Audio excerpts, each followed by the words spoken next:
Everybody thinks that physical punishment should be enough to change a child's behavior. This physical punishment being enough is absolutely not true.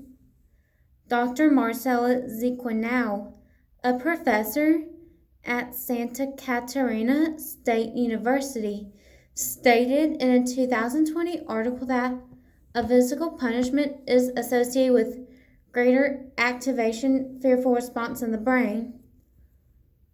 With physical punishment, it doesn't change a child's behavior as it leads to it being harmful to a child, which results in the child's fear of an adult as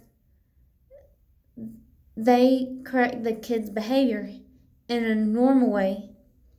To reduce the liability of a physical punishment inside the child, parents need to learn about using non physical punishments in a positive way to become excellent parents to their children. Timeouts are an effective, positive parenting punishment as it would correct a child's behavior. When a parent returns after the child does his or her own time, the parent can explain the bad behavior and have the child apologize to a parent or a sibling for doing something wrong to hurt their feelings in a very friendly way. The importance of having a timeout corner or an area is to allow the child to think about what he or she has done wrong to hurt a sibling's or parent's feelings. Every couple should be happy that they are parents to their kids, whether it's through birth, surrogacy, or adoption. That is truly not the case. In Chapter 11 of Experiencing the Lifespan, an author named Belsky pointed out that couples are less intimate and happy as they go through parenthood.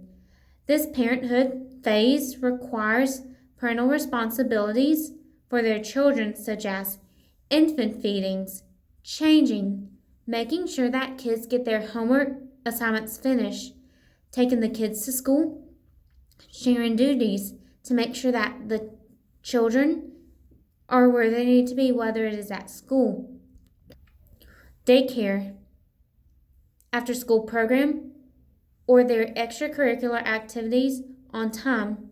Children can do anything to put stress on their parents. Parenthood phase takes time for first time parents to adjust to being parents to their children. I believe that parenting is hard because mothers are going through episodes of depression. As an example, a mother loses sleep after a baby is born and must go through the phase of sleep deprivation for an infant schedule.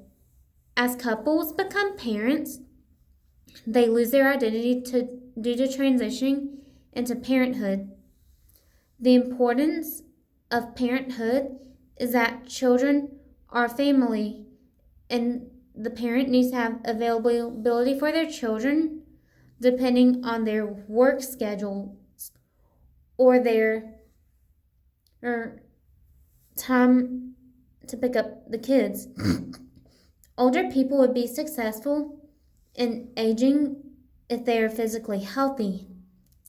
However, being physically healthy is not the only thing that leads to successful aging, but emotionally and psychological are the other factors that lead to successful aging. This includes being spiritually and mentally healthy as well.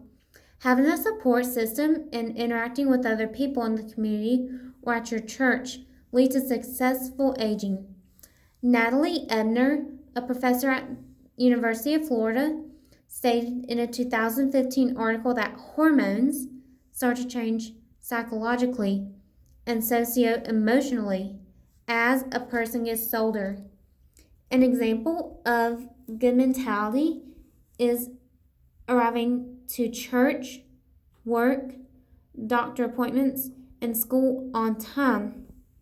Unfortunately, older people get more negative emotions and experience social isolation as they age.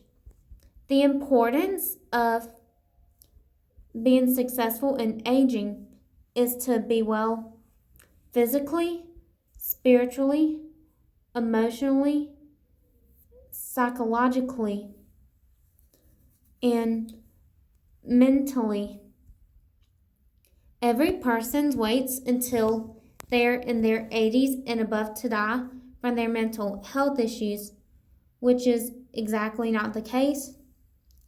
Unfortunately, some people die before the age of 80 from mental illnesses such as dementia or depression. Barnali Bhattacharjee, a faculty member of Gauhati Medical College, mentioned in a 2020 article that people are prone to mental illnesses. Mental illnesses are common in teenagers and young adults, which includes going to college, as it possibly leads to shortening the lifespan of a person. A mental illness is a that a teenager or a young adult suffer leads to an earlier death by going through episodes of sadness, anxiety, isolation, loneliness, depression, or schizophrenia, so much that a person wants to leave the world sooner. As an example, one of the high school teachers in whom I know personally lost her daughter to depression. Depression is the most common factor of mental illnesses that lead to an earlier death. I know that some teenagers die before they graduate from high school due to the mental illness that they had suffered.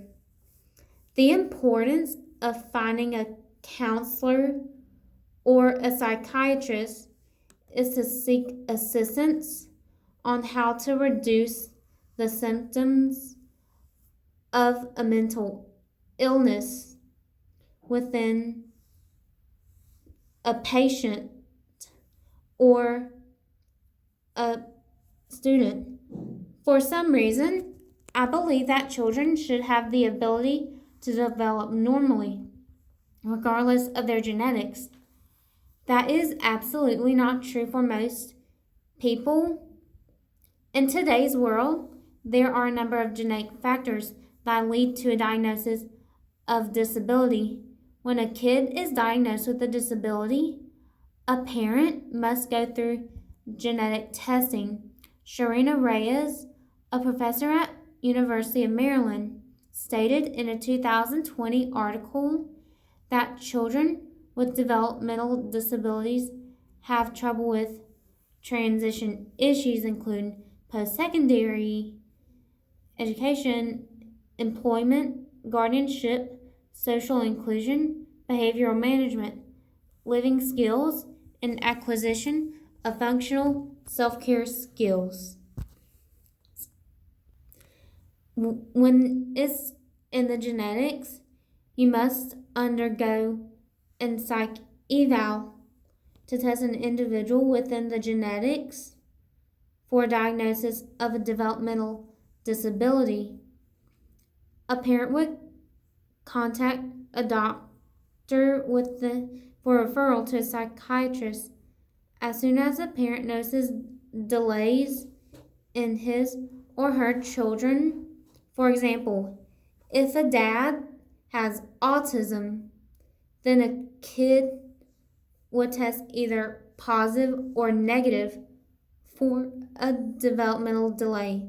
Now, I do believe that every child is different due to the genetic factors that lead to having a developmental disability. As an example, I was diagnosed with autism at preschool age due to some delays that I have a possibility of giving it to my kids. The importance of genetic testing to see the outcome that a kid would give the children that same developmental disability.